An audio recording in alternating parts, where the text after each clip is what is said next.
ಇಂದಿನಿಂದ ಸಂಸತ್ ಬಜೆಟ್ ಅಧಿವೇಶನ ನಡೀತಾ ಇದೆ. ಸದನವನ್ನ ಉದ್ದೇಶಿಸಿ ರಾಷ್ಟ್ರಪತಿ ದ್ರೌಪದಿ ಮುರ್ಮು ಭಾಷಣವನ್ನ ಕೂಡ ಮಾಡಲಿದ್ದಾರೆ.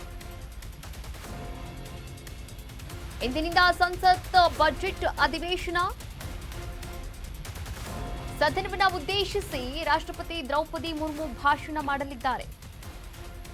ನಂತರ ನಡೆಯುವ ಕಲಾಪದಲ್ಲಿ ಗದ್ದಲ ನಡೆಯುವಂತಹ ಸಾಧ್ಯತೆ ಕೂಡ ಇದೆ.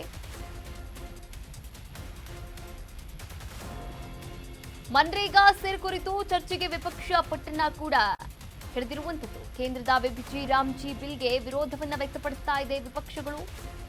ಕೇಂದ್ರದ ಪಟ್ಟು ಹಿಡಿಯಲಿರುವಂತಹ ವಿಪಕ್ಷಗಳು.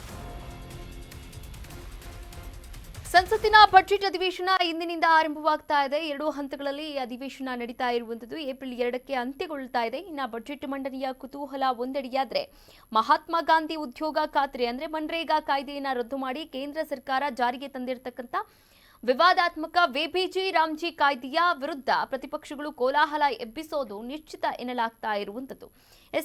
ಈಗಾಗಲೇ ಸಂಸತ್ತಿನ ಬಜೆಟ್ ಅಧಿವೇಶನವು ರಾಷ್ಟ್ರಪತಿ ದ್ರೌಪದಿ ಮುರ್ಮು ಅವರು ಲೋಕಸಭೆ ಮತ್ತು ರಾಜ್ಯಸಭೆಯ ಸದಸ್ಯರಿಗೆ ಮಾಡುವ ಭಾಷಣದೊಂದಿಗೆ ಪ್ರಾರಂಭವಾಗುತ್ತೆ. ಅನಂತರ ಆರ್ಥಿಕ ಸಮೀಕ್ಷೆಯನ್ನ ಜನವರಿ 29ರಂದು ಮಂಡನೆ ಮಾಡಲಾಗುತ್ತೆ. 2026 ಮತ್ತು 27ನೇ ಸಾಲಿನ ಕೇಂದ್ರ ಬಜೆಟ್ ಅನ್ನ ಭಾನುವಾರವಾದರೂ ಕೂಡ ಫೆಬ್ರವರಿ 1ರಂದೇ ಮಂಡನೆ ಮಾಡಲಾಗ್ತಾ ಇರುವಂತದ್ದು.